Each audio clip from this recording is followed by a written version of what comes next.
Good morning church. Good morning. आप सभी को जय मसीह की। जय मसीह की। स्वागत है इस ग्रेटर ग्रेस की सभा में। तो आइए हम सब लोग परमेश्वर के इकट्ठा हुए परमेश्वर की सभा में। तो आइए हम सब लोग परमेश्वर से मांगे कि आगे का समय हमारे लिए अद्भुत रहे। आइए प्रार्थना करते हैं। हमारे स्वर्गीय महान पिता परमेश्वर, हमारे जीवित परमेश्वर, हम आपका धन्यवाद करते हैं पिता परमेश्वर इस सुंदर से समय के लिए। पिता परमेश्वर हम सबको इकट्ठा किया, लेकर आए पिता परमेश्वर, उसके लिए हम आपको धन्यवाद करते हैं पिता परमेश्वर। जो लोग आ रहे हो रास्ते में पिता परमेश्वर, उनको भी आप सही सलामत लेकर आना पिता परमेश्वर। प्रार्थना करते पिता परमेश्वर आज का समय पिता परमेश्वर हमारे लिए अद्भुत रहने पाए पिता परमेश्वर। आपकी ओर से ये समय मिला है पिता परमेश्वर, हम आपको धन्यवाद करते हैं पिता परमेश्वर। प्रार्थना करते हैं पिता परमेश्वर जो भी हम सब आराधना करेंगे पिता परमेश्वर, वो आराधना पिता परमेश्वर आत्मा और सच्चाई के साथ हो पिता परमेश्वर। दिल और आनंद के साथ पिता परमेश्वर हम आपकी महिमा करें पिता परमेश्वर, और वह महिमा पिता परमेश्वर आपको भाने पाए पिता परमेश्वर।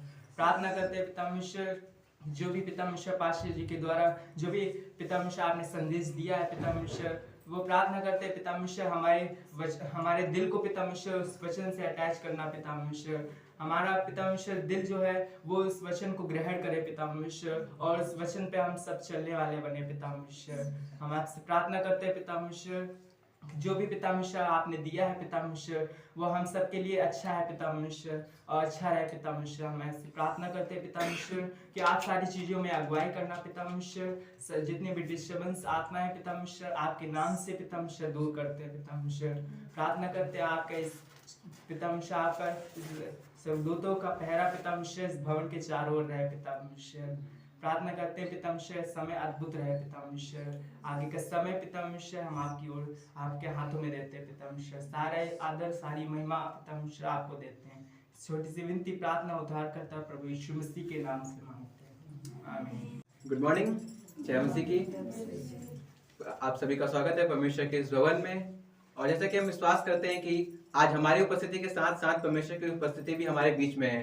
कि आप सब विश्वास करते हैं बात का? क्योंकि वचन कहता है मत्ती 18:20 में कि जहाँ 2 या 3 लोग मेरे नाम से इकट्ठा होते हैं वहां पर उनके बीच में मैं उपस्थित होता हूँ। तो आइए हम परमेश्वर की उपस्थिति को अपने जीवन में महसूस करते हैं और उसकी आराधना करते हैं हृदय और आत्मा के साथ। तो हम सब तैयार हैं? तो आइए हम परमेश्वर की आराधना करते हैं। हमसे बरनी न जाए मसीह तुम्हारी महिमा, हमसे बरनी न जाए मसीह तुम्हारी महिमा। तुम स्वर्ग छोड़ कर आए, तुम स्वर्ग छोड़ कर आए, तुम मुक्ति पदार्थ लाए पापी किए बचाए मसीह तुम्हारी महिमा। हमसे बरनी न जाए मसीह तुम्हारी महिमा। अंधों को आंखें दीना, अंधों को आंखें दीना, कोढ़ी को चंगा दिया, गुरते दिए दिखाए मसीह तुम्हारी महिमा। हमसे बरनी न जाए मसीह तुम्हारी महिमा।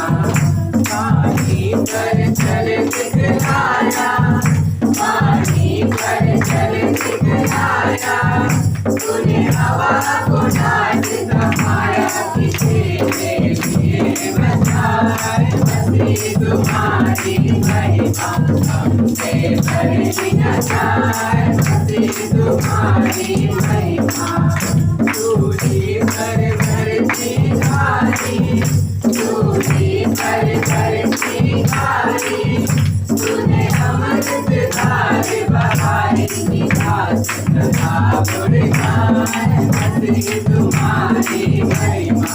हमसे बरनी न जाए मसीह तुम्हारी महिमा। हमसे बरनी न जाए मसीह तुम्हारी महिमा। बोलो जय जय, बोलो जय सुखी जय, बोलो जय जय, बोलो जय सुखी जय, बोलो जय जय जय, बोलो जय जय, बोलो जय सुखी जय, बोलो जय जय, बोलो जय सुखी जय, बोलो जय जय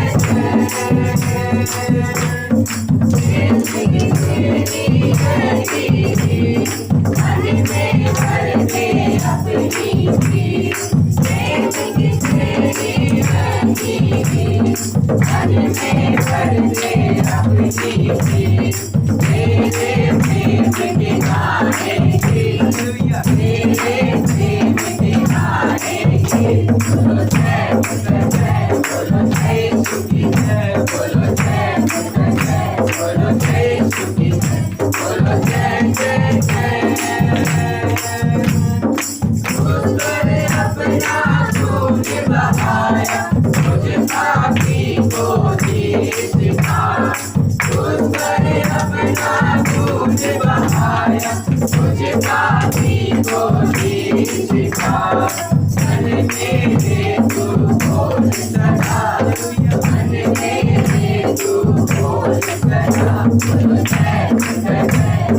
हाँ पिता, धन्यवाद करते हैं यीशु मसीह। आज हम सब लोग परमेश्वर मिलकर आपकी आराधना कर रहे हैं पिता, और हम विश्वास करते हैं परमेश्वर की हमारी आराधना आप स्वीकार कर रहे हो पिता। हम सब हृदय के साथ पिता आज आपकी आराधना कर रहे हैं पिता। हमारे मन को आप भटकने मत देना पिता। हम प्रार्थना करते हैं यीशु मसीह हमारी आराधना आपको स्वीकार होने पाए पिता। हम हृदय से आपकी आराधना करने पाए खुदा बाप, क्योंकि आप हमारे शरण स्थान हो यीशु मसीह। आप वो गढ़ हो पिता जहाँ पर हमारी सुरक्षा होती है यीशु मसीह। आप हमारी सुरक्षा का वो स्थान हो खुदा बाप। हम धन्यवाद करते हैं आपको प्रभु, आप हमारी सुरक्षा करते हो यीशु मसीह। धन्यवाद देते हैं। तू मेरा शरण स्थान, तू मेरा गढ़ है, संकट में मेरा दोस्त, मेरा प्रभु। तू मेरा शरण स्थान, तू मेरा गढ़ है,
धन्यवाद करते हैं यीशु मसीह, आप हमारे उद्धारक हो खुदा बाप।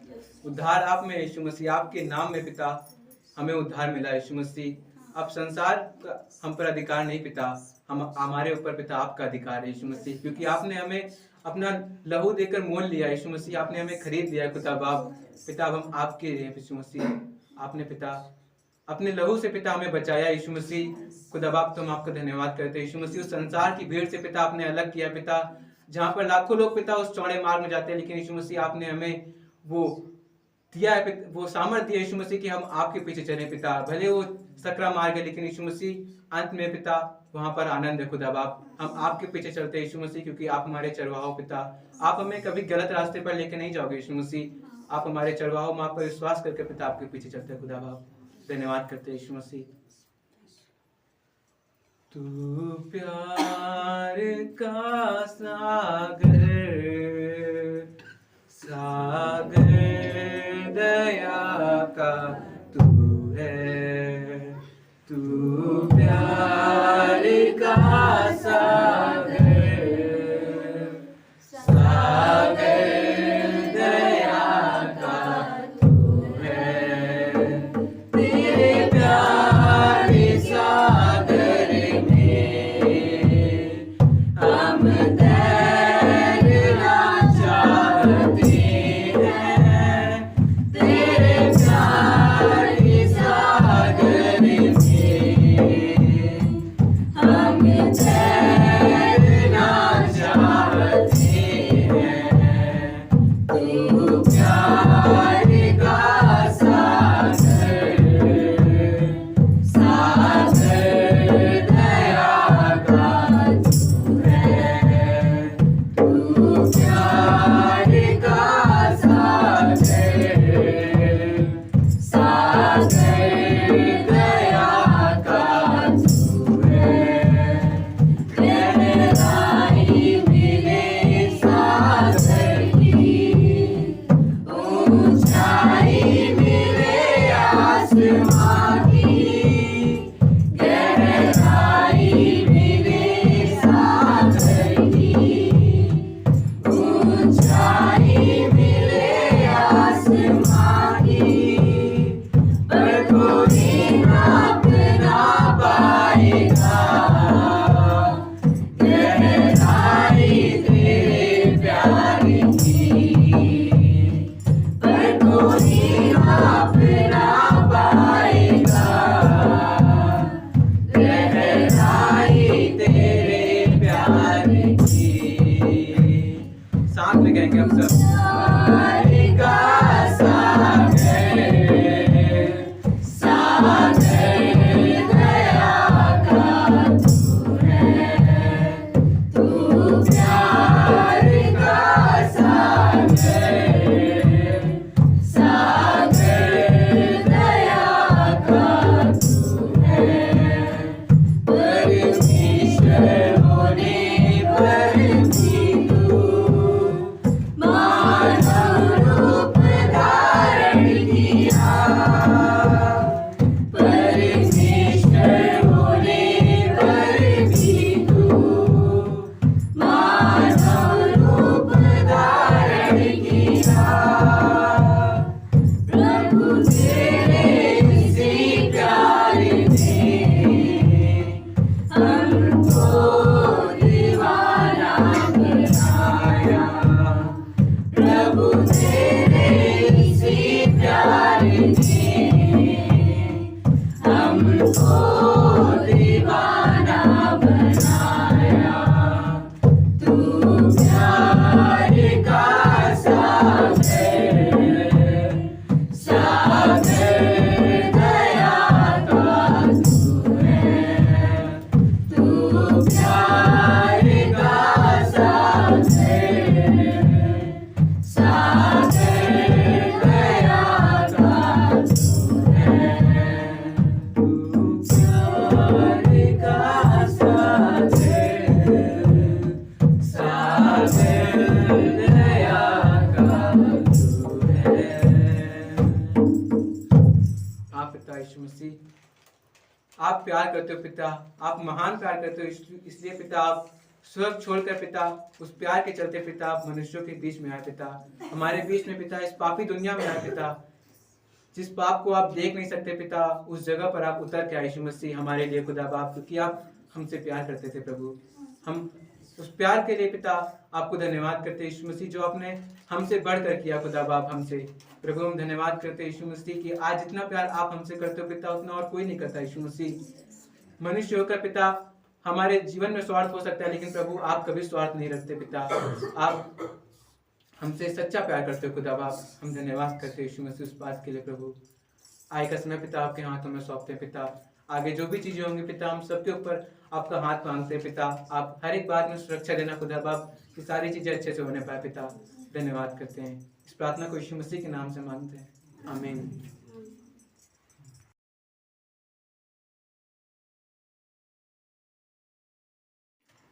मेरे जीवन में यीशु तेरा नाम जलाल पाता रहे, मेरे जीवन में यीशु तेरा नाम जलाल पाता रहे, तेरा उठना बैठना तेरा उठना बैठना चलना तुझे पाता रहे, मेरे जीवन में यीशु तेरा नाम जलाल पाता रहे, मेरे जीवन में यीशु तेरा नाम जलाल पाता रहे, तेरी सारी रसूल मैं मिसाल बनूं, तू कामिल मैं भी कमाल बनूं, तेरी सारी रसूल मैं मिसाल बनूं, तू कामिल मैं भी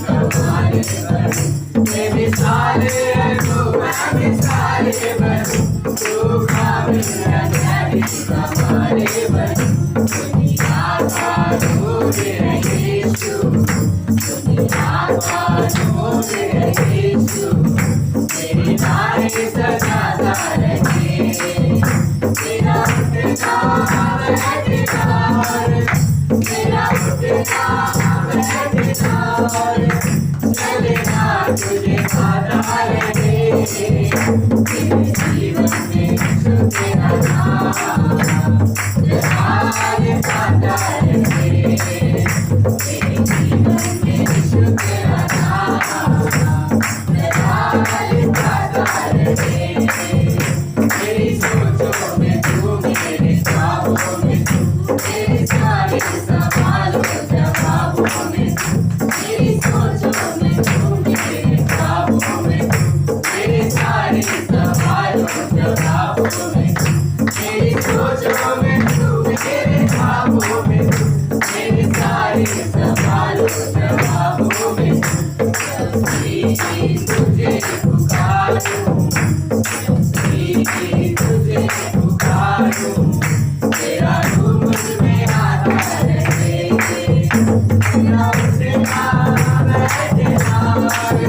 तेरा उठना बैठना चलना तुझे पाता रहे, तेरे जीवन में यीशु तेरा नाम जलाल पाता रहे, तेरे जीवन में यीशु तेरा नाम जलाल पाता रहे, जिंदगी भर तेरे गीत गाता रहूं, तू सुनता रहे मैं सुनाता रहूं, जिंदगी भर तेरे गीत गाता रहूं, तू सुनता रहे मैं सुनाता रहूं, जिंदगी भर तेरे गीत गाता रहूं, तू सुनता रहे मैं सुनाता रहूं, तेरे नाम तेरे नाम तेरा रूप में आता रहे, तेरा उठना बैठना तेरा उठना बैठना चलना तुझे पाता रहे, तेरे जीवन में यीशु तेरा नाम जलाल पाता रहे, तेरे जीवन में यीशु तेरा नाम जलाल पाता रहे, स्वागत है आज की इस सभा में। अच्छे दिख रहे हैं आप सब? हाँ, बढ़िया दिख रहे हैं। और पवित्र लोगों की एक अलग पहचान होती है। हिंदी में पवित्र बोलते हैं और इंग्लिश में कौन सा वर्ड आता है? होली। हाँ, HOLY, ना कि आई अलग हो जाएगा। आई संसार की तरफ जाता है और वाई परमेश्वर की ओर जाता है। ठीक है, तो परमेश्वर हमें पवित्र देखता है, क्योंकि अगर हम पवित्र हैं उसके लोग, राइट। तो वचन मत्ती का अध्याय वापस पेन दो। मत्ती का अध्याय 24, मत्ती का अध्याय 24, 36 से आगे तक देखते हैं। सब है, निकाल लिया? मेरे साथ पढ़ सकते हैं। शुरू करते हैं। लिखा है, उस दिन और उस घड़ी के विषय में कोई नहीं जानता, न स्वर्गदूत न पुत्र, परंतु केवल पिता। जैसे नूह के दिन थे वैसे ही मनुष्य के पुत्र का आना भी होगा। नूह के दिन क्या तुलना लिया यहाँ पर? ये शब्द किसके हैं? ध्यान रखिएगा, ये कोई चेला या कोई शिष्य नहीं बोल रहा, ये मसीह के, ये यीशु के शब्द है यहाँ पर लिखे हुए। तो ये यीशु ने कहा है। क्या कहता है? आगे बढ़ते हैं 38 में, क्योंकि जैसे जल प्रलय से पहले के दिनों में जिस दिन तक नूह जहाज पर न चढ़ा उस दिन तक लोग खाते पीते थे और उनमें विवाह होते थे। ठीक है, सब कुछ, हाँ, और सब हो रहा था वहाँ पर।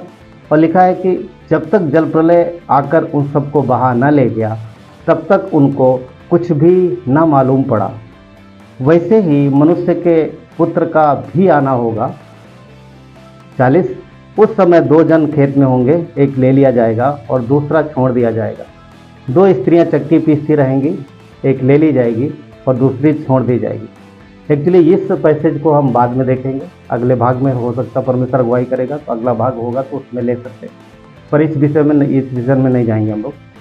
आगे देखते हैं वचन 42, इसलिए जागते रहो, क्योंकि तुम नहीं जानते कि तुम्हारा प्रभु किस दिन आएगा। परंतु जान लो कि यदि घर का स्वामी जानता होता कि चोर किस पहर आएगा तो जागता रहता और अपने आप को अपने घर में सेंध ना लगने देता। देखिए, चोर बता के नहीं आता, चोर का काम होता है छुप के आना, हाँ, और छुप के घात करना, ये उसका काम है। तो यहाँ पर यीशु बोल रहे हैं कि जिस तरीके से चोर आता है किसी को पता नहीं चलता है, तो इसी तरीके से धरती पर भी लोगों को पता नहीं चलेगा। ठीक है, आगे क्या लिखते हैं? 44, इसलिए तुम भी तैयार रहो, क्योंकि जिस घड़ी के विषय में तुम सोचते भी नहीं उसी घड़ी मनुष्य का पुत्र आ जाएगा। तो यहाँ पर यीशु के आगमन के विषय में चलिए प्रार्थना करते हैं। परमेश्वर, धन्यवाद देते हैं आपके अनुग्रह करुणा दया के लिए।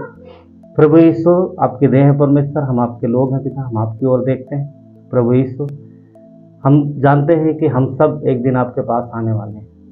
ये संसार इस समय जहाँ पर है प्रभु, वो अंतिम समय है लगभग। कब ये खत्म हो जाएगा हमें नहीं पता, परंतु प्रभु आपने कहा है कि तुम तैयार हो। इसलिए परमेश्वर, हम अपने आप को आपके पास लेके आते, क्योंकि हमें नहीं पता आप कब आओगे, परंतु आपका आना निश्चित। प्रभु, आज के संदेश को आपके हाथों में देते हैं। पवित्र आत्मा, आप अगुवाई करो हम सबके हृदय में परमेश्वर, आपके इन वचनों का प्रकाश प्रभु यीशु आपकी अगुवाई से पहुँचने पा दे। धन्यवाद देते परमेश्वर, हम सब आशीषित हों प्रभु, आपकी महिमा हो परमेश्वर, क्योंकि आप आए हमारे लिए इस धरती पर, कब्र में गए, मारे गए प्रभु, तीसरे दिन जी उठे और आप फिर से आने वाले, और हम उसका इंतजार कर रहे हैं। धन्यवाद देते हैं, आपकी महिमा हो प्रभु यीशु, धन्यवाद देते हैं यीशु के नाम से मांगते हैं, आमीन। आप सब बैठ सकते हैं।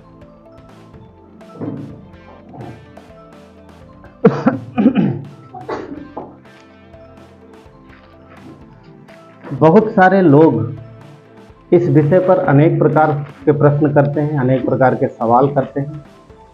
यीशु के आगमन के विषय में कई प्रकार के सवाल करते हैं, और बहुत सारे लोग इस बात को मिथ्या मानते हैं, मतलब गलत मानते हैं। बहुत सारे लोग कहते हैं नहीं, ऐसा कभी नहीं होगा, धरती का अंत कभी नहीं होगा, पर हम सब जानते हैं कि जिस चीज़ की शुरुआत हुई है उसका अंत अवश्य होगा। जो भी धरती पर पैदा हुआ लोग कहते वो मरेगा जरूर। हम सब 100 साल बाद यहाँ धरती पर नहीं रहेंगे। क्या ये शॉकिंग न्यूज़ है? मतलब 100 साल बाद हम में से कोई नहीं रहेगा। ये सही है गलत? 100 साल बाद हम में से कोई नहीं रहेगा धरती पर।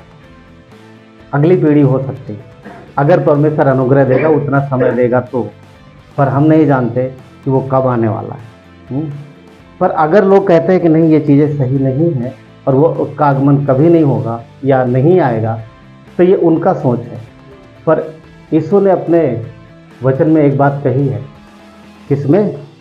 24 के 35 में।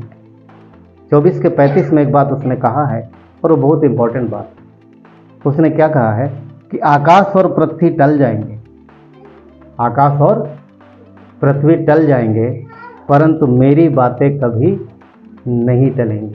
कहने का मतलब ये है कि यीशु ने जो बोला है वो अवश्य पूरा होगा और अपने समय पर होगा।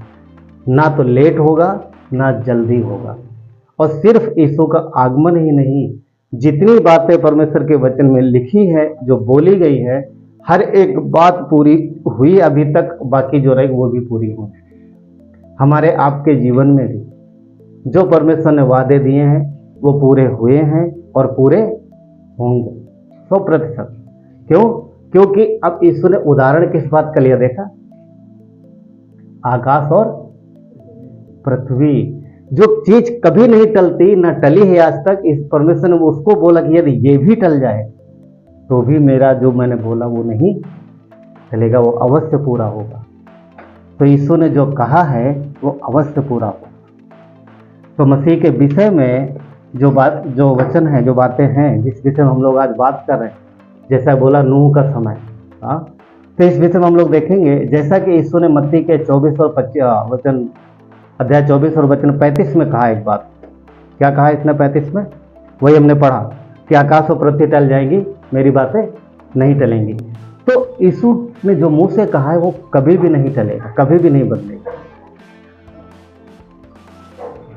चाहे कुछ भी हो जाए, अनहोना जो नहीं हो सकता वो भी अगर हो जाए तो भी परमेश्वर के मुंह से कही हुई बातें नहीं निकलेंगी। यीशु ने क्या बोला था?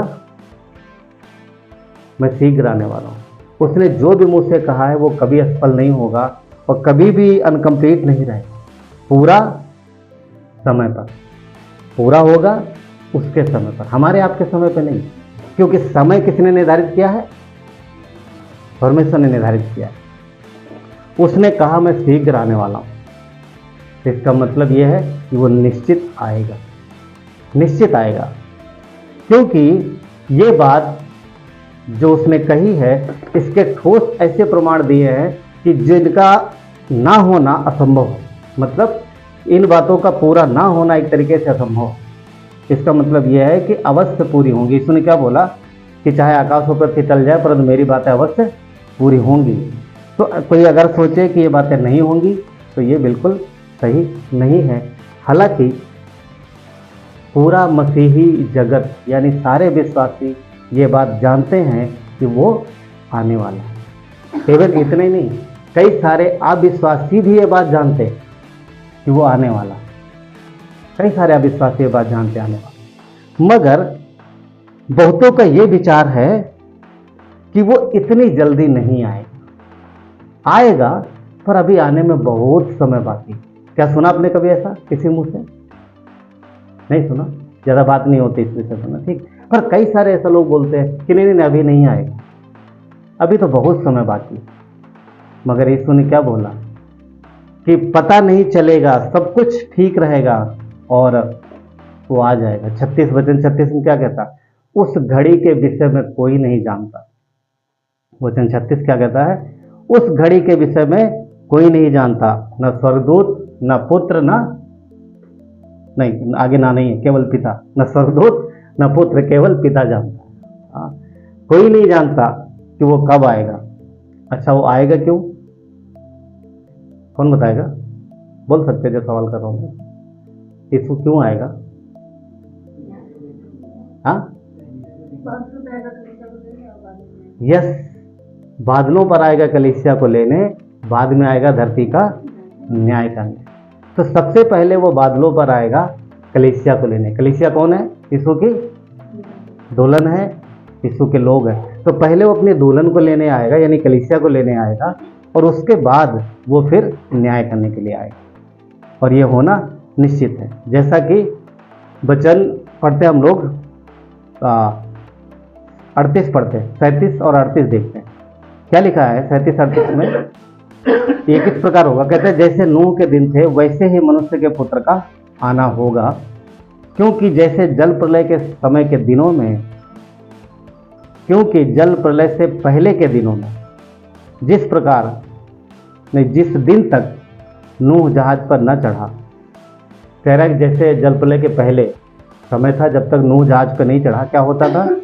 कहता था उस दिन तक लोग खाते पीते और उसमें विवाह होते। पर यहाँ जो पवित्र शास्त्र में जो वचन लिखा है, कह रहा है नूह के समय तक सारी चीज़ें वैसे ही चल गई, कुछ भी बदलाव नजर नहीं आ रहा, और ये अचानक हुआ। फिलहाल हम लोग बात करते हैं वचन 36 पर। 36 में क्या लिखा है? यीशु के आने के विषय में स्वर्गदूतों को नहीं पता, ना स्वर्गदूत जानते हैं, ना ही पुत्र जानता है। किसको पता है बात? केवल पिता को। तो इसका मतलब ये है किसी स्वर्गदूत को नहीं पता, यीशु को भी नहीं पता, सिर्फ पिता जानता। क्या वाकई में यीशु को नहीं पता? चलो हम पहले फरिश्तों के विषय में देखते हैं। तो यहाँ पहले जो यीशु ने बोला है कि ना स्वर्गदूत, मैं सोच रहा था ऐसा क्यों बोला यीशु ने, ना स्वर्गदूत क्यों बोला? चलो ठीक है, स्वर्गदूत नहीं जानते, उससे हमें क्या फर्क पड़ता है ना? पर फर्क पड़ता है, क्योंकि अन्यथा बिना वजह कोई बात बोली नहीं है, और एक परमेश्वर हर बात का मीनिंग है। तो जो यहाँ पर मीनिंग जो यहाँ पर है वो इस प्रकार है। यीशु ने बोला कि स्वर्गदूत भी नहीं जानते। इसका मतलब यह है कि वो हमें और आपको बताना चाह रहा है कि किसी फरिश्ते को नहीं पता है कि वो कब आने वाला। तो इसलिए कोई फरिश्ता या कैसे भी कोई भी अदर शक्ति बोले कि वो इस दिन आने वाला है, तो आप भरोसा मत करना। कोई भी इंसान बोले तो आप यकीन मत करना। कोई डेट फिक्स कर दे इस दिन होने वाला है, तो आप उस बात पर यकीन मत करना। बीते दिनों में कई खबरें आई हैं, मतलब बीते दिनों में नहीं, मतलब कई साल पहले सन 2000 में अफवाह उड़ी थी, याद है कि दुनिया का अंत होने वाला है। बड़ी बड़ी होल्डिंग लगी थी, हम सोचते उस समय ना क्या है ये, मैं विश्वास में नहीं था, मुझे समझ नहीं आ रहा था क्या है। फिर 2012 में भी ऐसी अफवाह उड़ी। तो ये किसकी बात कर रहा? स्वर्गदूत। ये जो चीजें आ रही कहाँ से आ रही? इंसान के दिमाग में जो चीजें आती है उसका दो स्रोत, यानी विश्वासियों के मन में या संसार की तो बात छोड़ दे, सिर्फ विश्वासियों के मन में दो स्रोत हैं आपके मन में बातें आने का। एक वो है परमेश्वर की ओर से, दूसरा जो है आप स्वयं और संसार। और संसार में कौन है? शैतान। हाँ, शैतान और दुष्ट आत्माएं। तो उनके थ्रू आ सकता है और परमेश्वर के थ्रू आ सकता है। तो इस तरीके की जो बातें, जो होल्डिंग वगैरह लगी थी, तो परमेश्वर की ओर से तो नहीं था, क्योंकि यीशु ने बोला किसी को पता ही नहीं है। अगली बात, जो पवित्र स्वर्गदूत हैं वो भी नहीं जानते हैं, साथ ही साथ जो गिरे हुए स्वर्गदूत हैं वो भी नहीं जानते। पवित्र स्वर्गदूत कौन है? जो परमेश्वर के साथ आज भी उसके साथ स्वर्ग में। और गिरे हुए कौन है?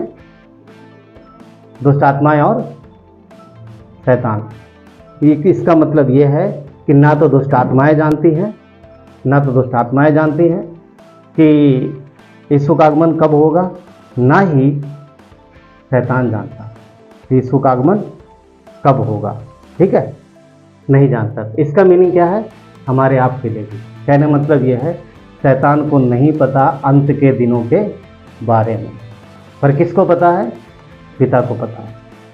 तो शैतान को नहीं पता, कोई दुष्ट आत्मा कोई भी किसी प्रकार से नहीं बता सकता। अब आती है बात पुत्र की, पुत्र के विषय में।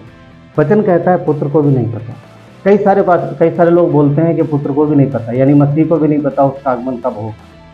पर क्या लगता है वाकई में यीशु को नहीं पता? चलो देखते हैं। यूहन्ना के 10 अध्याय वचन 30 में यीशु ने कहा मैं और पिता एक, मैं और पिता एक हैं। इसका मीनिंग क्या है? इसका मीनिंग क्या है? इसका मीनिंग ये है, यीशु ने ये बोला कि मैं और पिता एक ही हैं, यानी मैं और पिता एक ही हैं, वो अलग अलग नहीं है।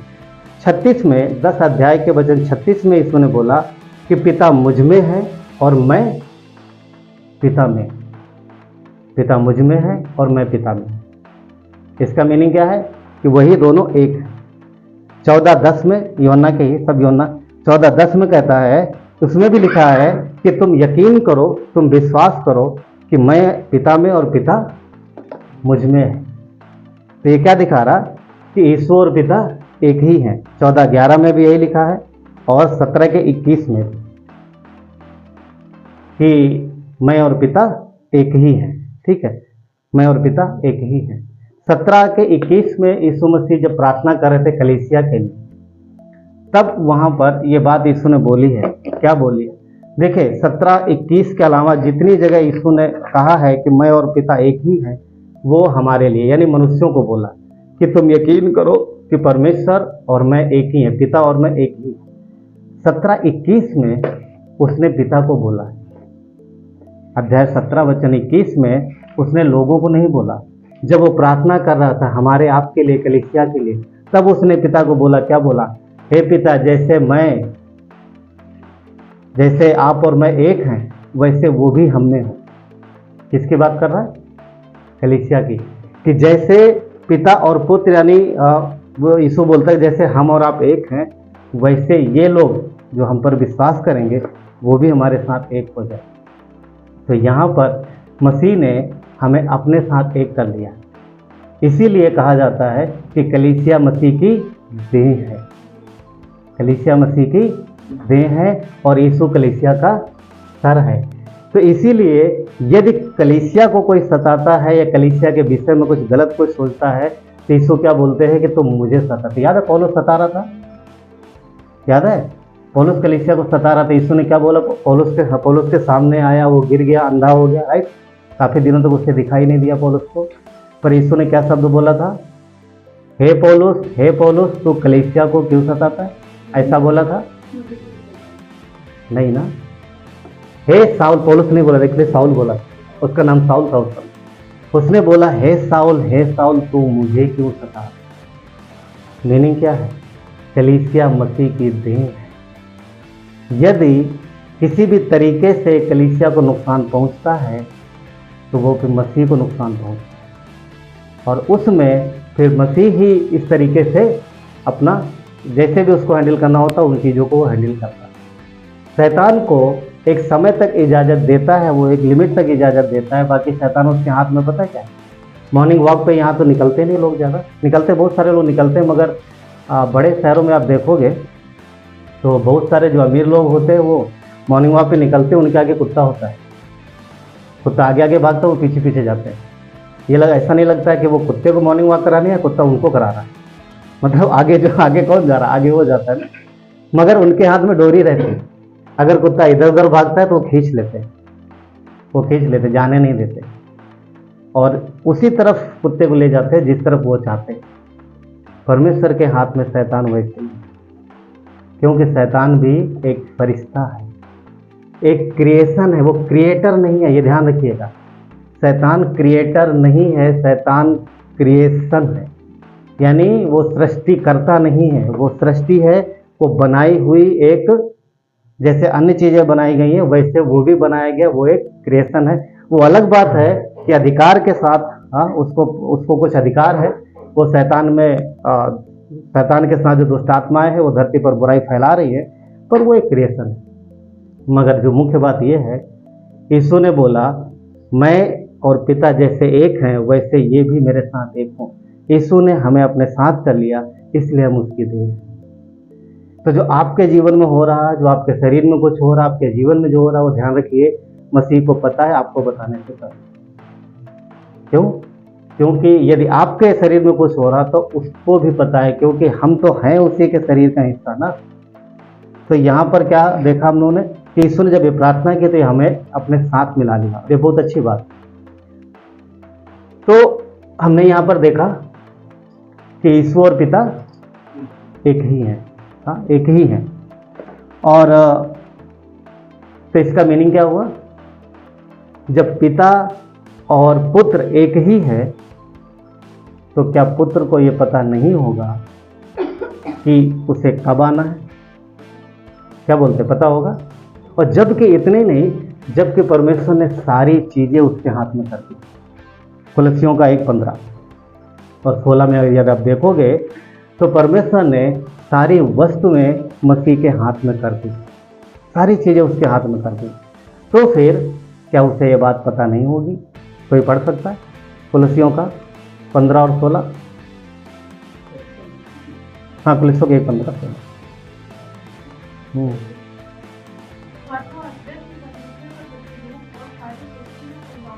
अदृश्य परमेश्वर का प्रतिरूप, यानी परमेश्वर का प्रतिरूप वही है और सारी सृष्टि में पहला उठा। आगे बढ़िए।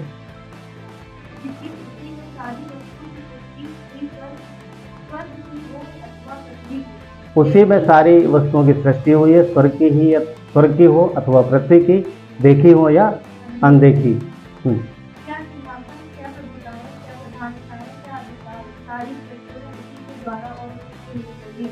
सब कुछ, क्या सिंहासन, क्या प्रधानताएं, क्या अधिकार, स्वर्ग के अधिकार, धरती के अधिकार, सब कुछ उसी के हाथ। तो और हाँ, और आगे आगे है ना, वही सब वस्तुओं में प्रथम है और सब वस्तुओं पर उसी में स्थिर रहती है। वही देह अर्थात दुनिया का सिर है, वही आदि है और बड़े मुंह में से जी उठने वालों में पहला उठा है। सब बातों में वही प्रधान है। ठीक है, सब बातों में वही प्रधान ठहरे। यानी सारी चीजें जो हैं उसमें से सबसे मुख्य किसको है? कौन है? परमेश्वर ने किसको बनाया? मसीह को। पिता ने किसको सारा अधिकार किसको दिया? हाँ, किसको दिया? पुत्र को दिया। तो सब कुछ उसके हाथ में है। तो क्या ये चीज उसके हाथ में नहीं होगी? क्या परमेश्वर ने आधा अधूरा दिया? नहीं, उसने पूरा दिया। तो इसका मतलब यह है कि जो भी पिता जानता है वो पुत्र भी जानता है।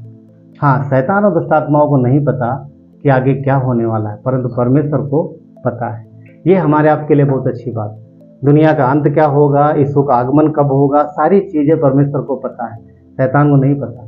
वो माहौल देख के प्लान करता है, तो परमेश्वर जानता है कि आगे वो क्या करने वाला है। ठीक है, जिस तरीके से मालिक को पता चल जाता है कुत्ते के सूंघने से या इधर उधर घूमने से आगे किधर जाना चाहता है, तो उसको परमेश्वर को सारी चीजें पता रहती। ठीक है, अब जब पता है मसीह को कि वो कब आने वाला है, इसीलिए उसने यहाँ पे लिखा है क्या? जैसे नूह के दिन थे वैसा ही समय होगा, वैसे ही दिन होंगे, मनुष्य के पुत्र का आगमन वैसे ही होगा। अब नूह के दिन कैसे थे? नूह के दिन कैसे थे? लिखा है कि जब तक जल प्रलय आ नहीं गया उस वक्त तक सब कुछ सामान्य चल रहा था, सब वातावरण वैसे ही था। शादियां हो रही थी, कॉलेज स्कूल बड़ी बड़ी पार्टियां हो रही थी, सब एंजॉय कर रहे थे, सब काम कर रहे थे, सब कुछ कंपटीशन हो रहा था। ओलंपिक भी हो रहा, ओलंपिक हो रहा होगा पता नहीं, नूह के टाइम में ना, ओलंपिक कहने का मतलब सब चीज़ें हो रही थी, सब चीज़ें हो रही थी और सब बराबर चल रहा था, कुछ भी बदलाव नहीं नजर आ रहा। और कब तक बोलते? जब तक जल प्रलय बहा नहीं ले गया तब तक उनको कुछ पता नहीं चला, कुछ पता नहीं चला। क्या मतलब परमेश्वर ने उन्हें बताया नहीं? क्या लगता है परमेश्वर इतना कठोर है? उनको कुछ पता नहीं चला, उनको कुछ बताया नहीं? नहीं, उसने बताया। थोड़े दिन नहीं बताया, कितने दिन बताया? 120 साल बताता रहा परमेश्वर उनको नूह के जरिए, मगर उनके हृदय इतने कठोर थे कि उन्होंने अपने आप में ही खुद को रखा। उनकी बातें कान में टकराई, नूह की बातें उनके कान में टकराई, पर वो उनके हृदय तक नहीं गई। वो उन्हीं बुराई के कामों में लगे रहे, उन बुराई के कामों से उन्होंने अपने आप को मोड़ा नहीं। और इसलिए फिर भी परमेश्वर ने उन्हें कितना मौका दिया, कितना ग्रेस दिया। 120 साल थोड़े नहीं होते। 120 साल तक नूह बताता रहा, नूह बोलता रहा, मन फिराओ, बुराई के कामों से फिरो, हट जाओ इन चीज़ों से, इससे नष्ट हो जाएगा तुम्हारा जीवन, तुम सब मिट जाओगे, मतलब सब खत्म हो जाओगे, सब कुछ बोला उसने। मगर बोलते ना, हृदय बहुत कठोर था। सुनते थे पर दिल में नहीं गया कुछ, सुना पर दिल में कुछ नहीं गया, और उन्होंने बुराई से मन नहीं फिराया। क्या आज का भी संसार ऐसा है? क्या लगता है? उस समय नूह बता रहा था सबको, क्या आज नहीं बताया जा रहा? तो उस समय लोग भी क्या मजाक उड़ाते थे, ठट्ठा करते थे। इवन नूह और उसके परिवार का मजाक उड़ाते होंगे, सताते होंगे उसको। मगर परमेश्वर के वचन लिखा है, परमेश्वर की दृष्टि नूह पर बनी।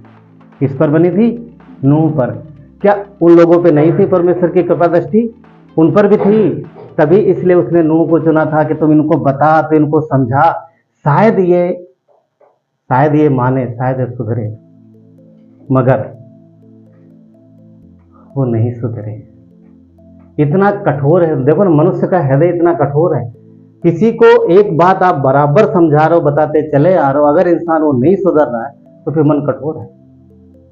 क्या ऐसा बच्चों में नहीं होता? कई बार बच्चों में दिखाया जाता है। हाँ, कई बार इंसान का हृदय कठोर, पर जो कठोर हृदय कर लेगा फिर उसका विनाश निश्चित। क्यों? क्योंकि वो उस बुराई से निकल नहीं पाएगा। यहाँ पर ऐसे ही हो रहा है कि ये लोग उस बुराई से निकल नहीं पा रहे हैं। आखिर में समय खत्म हो गया। एक समय होता है, सुनो। एक दिन कुछ लोगों ने देखा कि कुछ नया हो रहा है। एक्चुअली वचन कहता है सब कुछ सामान्य था, कुछ ही चीजें वहां पर असामान्य थी। क्या असामान्य था? देखा जाए सब सामान्य था, मगर एक दो चीजें बदल गई। पता क्या बदल गई? एक तो नूह का जहाज तैयार हो गया, आखिरी के समय में नूह का जहाज तैयार हो गया है। और दूसरा, नूह का प्रचार भी बदल गया। क्योंकि पहले नूह क्या बोला था? मन फिराओ। अब बोला बस लास्ट समय है, आखिरी समय, अब सुधर जाओ, वरना अब टाइम नहीं है। क्यों? क्योंकि परमेश्वर ने उसको बोल दिया था, बता दिया था, अब से 7 दिन बाद इस धरती पर प्रलय आएगा। अब नूह को टाइम पता चल गया, अब उसका बोलने का तरीका बदल गया। बोला अरे बस लास्ट टाइम है, आखिरी समय, आखिरी मौका है, सुधर जाओ, सुन लो, मान जाओ। मगर वचन कहता है कि उनके कान में जूं तक नहीं रहेंगी और वो फिर भी ठट्टा उड़ाते रहे। एक दिन कुछ लोगों ने कुछ नया देखा, अभी तक नहीं देखा। क्या देखा? देख रहा कि एक घोड़ा, एक ऊंट, एक बैल, और जितने एक एक करके लाइन लगा के सब कहाँ जा रहे हैं? जहाज में जा रहे हैं। बड़े ध्यान से, अरे इनको क्या हो गया? जानवरों को इनको क्या हो गया? ये सब लाइन लगा इधर क्यों जा रहे हैं? बोले मतलब पहले देखा कहाँ जा रहे हैं, फिर उनके पीछे पीछे गया। अरे बाप रे, ये तो जहाज में जा रहे हैं। और बड़े ध्यान से देखते रहे, फिर भाग भाग के गए गांव में। ए सुनो क्या हुआ? अरे नूह के जहाज में सारे जानवर जा रहे हैं, कहीं ऐसा तो नहीं हो सही बोल रहा है? हाँ, इतने दिन से बोल रहा हो, तब हम लोग उसको पागल बोलते हैं। हाँ, वो सठिया गया, हम बोलते, क्योंकि नूह सबसे बड़ा था लाल मोह। चलो जो जितनी भी उम्र हो, पर बोलते हम बोल रहे ना, वो सठिया गया, पागल हो गया। पर आज उसकी बातें हम देख रहे हैं, उसके नाव में, उसके जहाज में सब जानवर जा रहे हैं। अजीब लगा उन लोगों को, पर उनमें भी कुछ लोगों ने पता क्या बोला? बोला तेरा दिमाग खराब। जानवर कहाँ रहते हैं? जंगल में। उसमें क्या करने जाएंगे? होगा कुछ ने बोला, देख नहीं रहा था एक हफ्ते कितने दिन पहले, सो घास वास सब वहां रख रहा है उनके लिए, खाने के लिए। तो जानवरों को खुशबू मिलती ना, खुशबू मिलती। उनको पता है वहां घास वास रखी थी, इसीलिए जा रहे, अभी घंटे भर में बाहर आ जाएंगे। जानवर जंगल में रहते, कमरे में नहीं रहते, थोड़ी देर में बाहर आ जाएंगे, तो टेंशन मत ले। आखिरी के समय में भी मनुष्य का सोच विचार इस तरीके का हो सकता है। उन्होंने ये नहीं देखा कि ये जंगली जानवर, जो कि पकड़ने से भी नहीं पकड़ में आते हैं, अपने आप सब जा रहे हैं। पर सोच किस प्रकार का है? अरे खाना वाना, चारा वारा रखा है ना, इसलिए जा रहे हैं। तो कहने मतलब यह है कि इतना हट हो जाता है, इतना मतलब क्या बोलते हैं कि कठोर हो जाता है हृदय पर इतना पर्दा पड़ जाता है कि कई बार वो चीजें समझता नहीं इंसान। अब यहाँ पर मजाक उड़ा रहे, सब हंस रहे हैं, फिर इसके बावजूद भी वो सब मजाक उड़ा रहे हैं। मगर वचन कहता है, वो क्या बोल रहा था? नूह ये भी बोल रहा था कि पानी आएगा, जल प्रलय आएगा, सब नष्ट हो जाए। तो वो लोग भी बोल रहे थे इतने दिन से तो आया नहीं, अब कब आया? खैर, उस दिन जैसा वो बोल रहे थे कि जहाज से जानवर बाहर आ जाएंगे घंटे पर बाद, पर जहाज से जानवर बाहर तो नहीं आए। मगर उस दिन कुछ तो आया। वो इंतजार करे तो देखना, अभी सब जानवर खा के वापस लौटेंगे। जानवर तो नहीं लौटे, मगर कुछ आया। और वो था जल प्रलय। वो आया निश्चित समय पर, परमेश्वर जल प्रलय लेके आए। और उसके बाद दरवाज़ा लिखा है वहाँ पर उत्पत्ति के 7 अध्याय वचन 16 में कि परमेश्वर ने वो जहाज का दरवाज़ा बंद कर दिया। वो जहाज का दरवाज़ा बंद कर दिया। अब जब जहाज का दरवाज़ा बंद हो गया, बारिश होने लगी, हाँ प्रलय आने लगा, समुद्र के भी सोते फूट निकले, ऊपर से भी खूब पानी आ रहा। अब अरे बाप रे, ये तो सही बोल रहा था यार, ये सामान बांधो सामान बांधो, जल्दी करो जल्दी करो जल्दी करो, ये तो सही बोल रहा था। अब फटाफट पैक क्यों। अब पहले लाइन किसकी लगी थी? जानवरों की। अब किसकी लगी है? इंसानों की। किसकी तरफ? जहाज की तरफ। नहीं लगता जानवर इंसान से ज़्यादा समझदार निकले? परमेश्वर ने एक बार बोला उनको और सब आ गए। इनको 120 साल से बोला जा रहा था, इनके कान में झूमी है। जानवर आए, दरवाजा खुला, सब चले गए एक एक करके। अब ये अपना सामान पैक करके जब पहुंचे तो दरवाजा बंद। ए भड़बड़ा रहे, नो दरवाजा खोल दरवाजा खोल। नो बोलता माफ करना, मैंने नहीं बंद किया, ये मेरी ओर से नहीं बंद हुआ, ना मैंने खोला ना मैंने बंद किया, परमेश्वर की ओर से खुला था। तब तुम आए नहीं, तब तुम सुधरे नहीं, तब तुम्हें जब मौका दिया गया था तब तुम समझे नहीं इस बात को। अब दरवाजा बंद, अब दरवाजा बंद हो गया है। परमेश्वर ने निर्णय ले लिया है कि अब तुम सबको मरना ही है। हाँ, मरना ही है। और क्या हुआ? और समय ये आया कि जैसा ये हुआ कि वो सब, वचन कहता है कि वो सब मर गए। इसीलिए यहाँ पर यीशु ने पता क्या कहा है? क्योंकि नहीं समझ रहे थे ना, थोड़ा समय नहीं मिला। चाहे जितना खटखटाया दरवाजा, क्या लगता है आपको? नहीं दरवाजा खटकाया होगा, कुछ ज्यादा खटकाया होगा, और जब नहीं खोला होगा तो मन में गुस्सा आया होगा, लाओ इसके नाव को जला देते। शायद ये भी किया होगा, ये भी किया होगा। अगर ये हमको नहीं ले जाएगा तो हम इसको भी नहीं जाने देंगे। अगर हम नहीं बचेंगे तो हम इसको भी नहीं बचने देंगे। मगर वो भूल गए ये बात कि नूह स्वयं को नहीं बचा रहा, वो परमेश्वर उसको बचा रहा था। और ना ही नूह उनको मार रहा था, परमेश्वर उनको मार रहा था और परमेश्वर नूह को बचा रहा था। इसलिए मनुष्य के ये दुष्टता, ये बुरे काम जो उन्होंने बुराई ठानी, ये बुराई भी सफल नहीं हुई। क्या लगता है वो आग वाग लेने गए होंगे, बारिश में लौट के आए होंगे? हाँ सोचो ना, कुछ जलाने के लिए वो पत्थर पे घिस रहे होंगे, क्या हुआ होगा? उनके क्रोध, गुस्सा तो आई होगी, मगर क्या उनको गुस्सा करना चाहिए था? क्या लगता है? उस समय भी पश्चाताप नहीं किया, इस तरीके से ढीठ। तो सोचो ना किस तरीके का समय होगा। उस समय पश्चाताप नहीं किया। वचन कहता है कि सारा संसार डूब मरा। इसीलिए यीशु बोलता है कि जैसे उनको आखिरी समय में पता चला, जब उनकी मौत आ गई, यानी जब वो सब खत्म होने वाले हो गए, तब भी, और ये वचन तो ये भी कहता तब तक उन्हें नहीं पता चला। आज भी ऐसे ही होगा, आज भी ऐसे ही समय में आज भी ऐसा ही होगा। क्योंकि यीशु ने कहा जैसा अंत के दिनों में होता था, जैसा नूह के समय में था, वैसा इस समय भी होगा। आज इस संसार के लिए दरवाज़ा खुला है। आज पूरे संसार के लिए दरवाज़ा खुला है।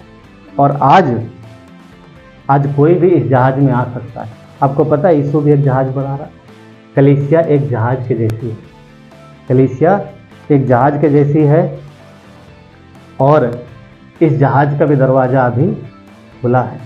तो जहाज का दरवाज़ा खुला है, अभी कोई भी आ सकता, मगर एक दिन वो समय आएगा कि दरवाज़ा बंद हो जाएगा। क्या आज लोग मजाक नहीं उड़ाते? क्या आज लोग ठट्ठा नहीं करते? क्या आज लोग नहीं सताते? सब कुछ करते हैं, मगर एक काम है कि जो उन्हें करना चाहिए, समझना चाहिए, ताकि वो बच सके, उनका जीवन बच सके और वो परमेश्वर के इस जहाज में आ सके जो वो बना रहा। पूरी धरती पर वो जहाज बना रहा, राइट। परंतु वचन कहता है कि जैसा नूह और उसके परिवार, नूह के समय में लोगों को नहीं पता चला, तो शायद इस समय भी लोगों को नहीं पता चलेगा। मगर किसको नहीं पता चलेगा? जो अपना कान उसके संदेश पे नहीं लगा है, जो हट कर रहे हैं, जो हठी हो गए, जो ढीठ हो गए हैं, जो सुन नहीं रहे, उनको नहीं पता चलेगा। परंतु जैसे उनके समय में हुआ, वैसे इस समय भी होगा।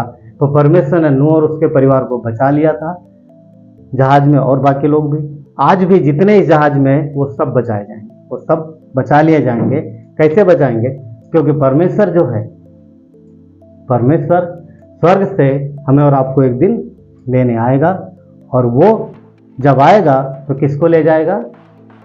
जो जहाज में है, जो जहाज में है वो ले जाएगा। तो हमें ये जानने की ज़रूरत और समझने की ज़रूरत है, ठीक है। अभी भी लोगों का तर्क है, अभी बहुत सारे लोग बोलते हैं कि वो अभी इतनी जल्दी नहीं आएगा, क्योंकि बहुत लोगों ने विश्वास नहीं किया। बहुत सारे लोग ऐसा बोलते हैं कि बहुत लोगों ने विश्वास नहीं किया है, अभी वो नहीं आएगा। पर ये ध्यान देने की बात है कि क्या वाकई में ईसो भी नहीं आएगा? सुनो, मत्ती के 24 अध्याय वचन 15 और 16 कहता है, 13 और 14 कहता है, एक्चुअली 13 कहता है, परंतु जो अंत तक धीरज रखेगा उसी का उद्धार होगा, ठीक है। और 14 कहता है, राज्य का ये सुसमाचार सारे जगत में प्रचार किया जाएगा और सब की सब जातियों पर गवाही हो, तब अंत आ जाएगा। देखिए, यीशु मसीह ने ये नहीं कहा कि जब सारे लोग विश्वास कर लेंगे तब वो आएगा, या सारे लोग बचा लिए जाएंगे तब वो आएगा। उसने ये नहीं कहा। उसने ये कहा है कि जब सारे लोगों पर सुसमाचार की गवाही हो जाएगी तब वो आएगा। हालांकि ये मत्ती 24 अध्याय रैप्चर के बाद के विषय में बात करता है, मगर फिर भी ये बात जो है कि आज के लिए भी है कि जब सब लोगों पर सुसमाचार की गवाही हो जाएगी, सब लोगों तक मसीह के विषय में पता लग जाएगा, तब वो आ जाएगा। और आज के टाइम में, टेक्नोलॉजी के ज़माने में, हाँ, जबकि ये क्या बोलते हैं कि आज जो इतनी सुविधाएं हो गई, हर आदमी तक ऑलमोस्ट यीशु का सुसमाचार पहुंच गया है। और अगर नहीं भी पहुंचा है तो जल्दी ही ये पहुंच जाएगा, तो हम आखिरी समय में हैं। यीशु का आना कभी भी हो सकता है, इसलिए हमें आपको तैयार रहने की ज़रूरत है। दूसरी बात, नूह गवाह था। नूह और नूह का परिवार क्या था? गवाह था। किसके लिए? उस पीढ़ी के लिए। आज हम और आप इस पीढ़ी के लिए गवाह, कलीसिया इस पीढ़ी के लिए गवाह है, तो हम गवाह हैं। मानना ना मानना, उस समय के पीढ़ी के लोग भी नहीं माने, पर नूह अपना काम करता रहा, मजाक उड़ाया, ठट्ठा उड़ाया, सब कुछ किया, उन्होंने नहीं सुना, पर 120 साल तक विश्वास योग्यता से वो अपना काम करता रहा, गवाह उनके लिए बना। परंतु वो नहीं मन फिराए। सबसे देखा जाए तो नूह ही एक ऐसा व्यक्ति है जिसके सुसमाचार प्रचार से एक भी आदमी विश्वास में नहीं आया, 120 साल प्रचार करने के बावजूद। पर योना सबसे सफल था, 40 दिन में पूरा शहर बच गया, है ना। योना कम मेहनत बड़ा प्रतिफल, बहुत मेहनत जीरो प्रतिफल। इसको देखा जाए नूह के लिए था, मगर गवाह बना, वो गवाह बना। आज ये समय चल रहा है, जिस दिन समय पूरा हो जाएगा उस दिन यीशु का आगमन यहाँ पर हो जाएगा। परमेश्वर, आज भी लोग बोलते हैं कि पता नहीं कब आएगा, पर समय निश्चित है। जिस दिन वो समय पूरा हो जाएगा उस दिन परमेश्वर ये नहीं देखेगा कि अब कितने बाकी रह गए। पता है, 120 साल तक नूह के संदेश प्रचार करने के बावजूद एक भी लोग विश्वास में नहीं है। पूरा संसार, पतरस बोलता उस तरफ पूरा संसार, उस समय का पूरा संसार डूब गया। आज तो बहुत सारे लोग उद्धार में हैं। कई बार लोगों के ये विचार होता है कि नहीं, अभी बहुत लोग विश्वास में नहीं है, वो नहीं आएगा। समय है, जब तक दरवाज़ा खुला आ सकते हैं, एक दिन समय बंद हो जाएगा, समय खत्म हो जाएगा, दरवाज़ा बंद हो जाएगा, नहीं आ पाएंगे। क्योंकि 7:4 में, उत्पत्ति 7:4 में कहता है, परमेश्वर ने नूह को बोला था, क्योंकि अब से 7 दिन और बीतने पर पृथ्वी पर 40 दिन और 40 रात जल प्रलय होता रहेगा, मतलब बारिश होती रहेगी। और वैसा हुआ, सब मिट जाए। कहता है कि जितने प्राणी मैंने बनाए सब भूमि पर से मिटा दूंगा, यानी मिट जाएंगे। तो वही एक चीज़ है। अब पॉइंट ये है, क्या परमेश्वर आज कर सकता है? आज कर सकता है। क्यों?